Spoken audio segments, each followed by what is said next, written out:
ভাইয়া একটু আপনি নিচে জানেন যে নিচে যখনই বাংলাদেশ যখনই কোনো ক্রান্তি লগ্নে থাকে তখনই এই দেশের ত্রাণকর্তা হিসেবে আল্লাহর রহমতে জিয়া পরিবার আবির্ভূত হয়েছিল। 1971 সালে দিশেহারা জাতির সামনে শহীদ প্রেসিডেন্ট জিয়াউর রহমান বীরুত্তম স্বাধীনতার ঘোষণা দিয়ে আবির্ভূত হয়েছিলেন। 75-এর পট পরিবর্তনের পর এই দেশ যখন আবারও দিশেহারা, তখন জাতির সামনে আবারও শহীদ প্রেসিডেন্ট জিয়াউর রহমান বীরুত্তম এসেছিলেন। কিন্তু আপনারা জানেন যে ষড়যন্ত্রকারীদের ষড়যন্ত্রের সাথে নতি স্বীকার করে শাহাদাত বরণ করেন আমাদের আদর্শের জনক শহীদ প্রেসিডেন্ট জিয়াউর রহমান বীরুত্তম। তার সেই আদর্শকে ধারণ করে সেদিন গৃহ থেকে রাজপথে নেমে এসেছিলেন দেশনেত্রী বেগম খালেদা জিয়া। সেই থেকে শুরু করে মৃত্যু অবধি পর্যন্ত এই দেশের জন্য তিনি নিরলসভাবে পরিশ্রম করেছেন, গণতন্ত্রের জন্য পরিশ্রম করেছেন। তিনি বাংলাদেশের জাতীয়তাবাদী ছাত্রদলকে মাতৃশ্রেণে আজকের অবস্থানে এসে দাঁড় করিয়েছেন। তাই বাংলাদেশের জাতীয়তাবাদী ছাত্রদলের প্রত্যেকটি নেতা এবং কর্মীর কাছে তিনি আবেগ, অনুভূতির এবং প্রেরণার এক নাম। আমরা যখন জেলখানায় থাকতাম তখন অনেক 75, 80 বছর, 65 বছরের অনেক বৃদ্ধ এবং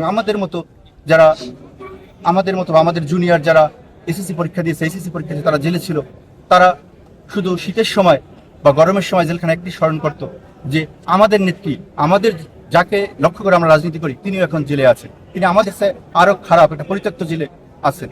সেই প্রেরণা থেকে আমরা তখন সেই জেলখানাকে আমরা মনে করতাম আমরা ভালো আছি। তাহলে তিনি আমাদের যেরকম প্রেরণার, তিনি যেরকম আমাদেরকে পথ দেখিয়েছেন, তিনি আমাদেরকে যেরকম মাতৃস্নেহ দিয়েছেন, তিনি আজকে এখানে শায়িত আছেন। সেজন্য আমাদের সেই আবেগ এবং অনুভূতির যে জায়গা, আমাদের যে প্রেরণার জায়গা, সেখানে আমরা বারবার ফিরে আসি। এখান থেকে আমরা প্রেরণা নিয়ে আমরা এই আগামীর যে দেশ, আমাদের যত আন্দোলন সংগ্রাম আছে সেটা আমরা পরিচালনা করি। আসলে বেগম খালেদা জিয়া নাকি শুধু আপনাদের দলের, নাকি আসলে এটা দেশের হওয়া উচিত? তিনি আসলে দেশের অ্যাসেট কি? আমরা মনে করি যে আমাদের মহাসচিব সবসময় একটি কথা বলেন যে গণতন্ত্রের জন্য নিজের জীবন উৎসর্গ করার মতো এরকম নজির পৃথিবীতে আর কোথাও আছে কিনা তা মহাসচিবের ভাষ্যমতে তার জানা নেই। আমিও মনে করি যে এই দেশের মানুষের জন্য, এই দেশের স্বার্থ রক্ষা করার জন্য তিনি যে অবদান রেখেছেন, এবং তিনি যখন সর্বশেষ তিনি বলেছিলেন যে এই দেশ ছাড়া তার আর কোনো জায়গা নেই, বিদেশে তার কোনো বাড়ি নেই, এই দেশেই তিনি জন্মগ্রহণ করেছেন, এই দেশে তিনি মৃত্যুবরণ করবেন। তাই সে জায়গা থেকে আমি মনে করি বেগম খালেদা জিয়া এদেশের গণতন্ত্রকামী সকল মানুষের, দেশপ্রেমিক সকল মানুষের, যারা এই বাংলাদেশকে ধারণ করে, যারা এই বাংলাদেশের অস্তিত্বকে বিশ্বাস করে, যারা গণতন্ত্রে বিশ্বাস করে, সবার দেশনেত্রী বেগম খালেদা জিয়া। সর্বশেষ যেটা জানতে চাইছি, আসলে আপনাদের যে বিরোধী দল যারা রয়েছে তারাও কিন্তু বেগম খালেদা জিয়াকে আপসীন নেত্রী মানে বা আসলে স্বীকার করে, কিন্তু আজকে দেখলাম যে আজকে তার জন্মদিনে কোনো দোয়া মাহফিল বা কোনো কর্মসূচি তাদের ছিল।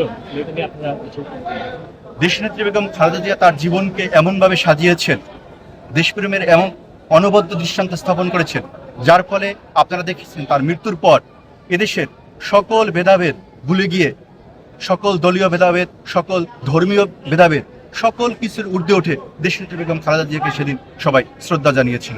তা আমি মনে করি যে বিভিন্ন সময় বিভিন্ন কারণে হয়তো আনুষ্ঠানিক প্রোগ্রামের আয়োজন করা হয়তো সম্ভব হয় না বিভিন্ন সংগঠন, বিভিন্ন মানুষের জন্য, কিন্তু এদেশের স্বাধীনতাকামী বলেন, এদেশের মুক্তিকামী বলেন, এদেশের যারা অস্তিত্বে বিশ্বাস করে, যারা বাংলাদেশকে বিশ্বাস করে, যারা গণতন্ত্রে বিশ্বাস করে, তাদের হৃদয়ে সবসময় সর্বক্ষণ এবং তাদের প্রার্থনায় দেশনেত্রী বেগম খালেদা জিয়া আছে। ধন্যবাদ।